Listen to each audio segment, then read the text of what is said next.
Hi, Eric here from 5minuteinvesting.com, and today we're going to talk about what is a trend. Now, when you think about a trend, it's actually very simple and very intuitive, but because there are so many indicators and so many gurus and so much information out there, the definition of a trend itself can become quite confusing.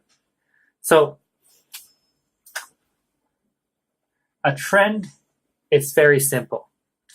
And the only ingredient you need is time.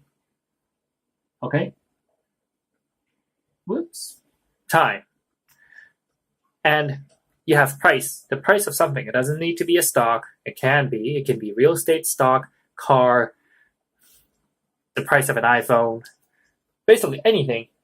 And the only thing you need is time. And if you add time to price, so over time, the price goes up like this, that's an uptrend. And if it goes down like that, that's a downtrend. And that's pretty much it. Like, you don't need to make it more complicated. Of course, market is not going to function like a straight line and get there like a straight line. It's going to do like this.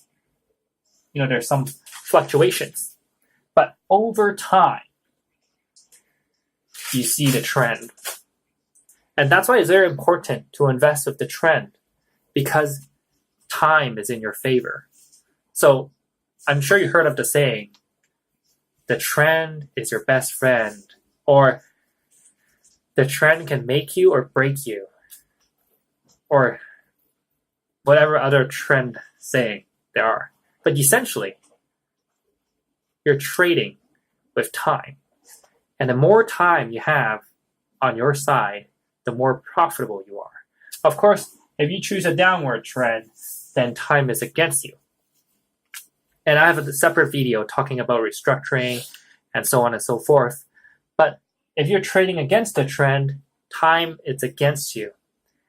If time is against you, then your accuracy in predicting the dip and then subsequently the price goes up, you need to be very accurate.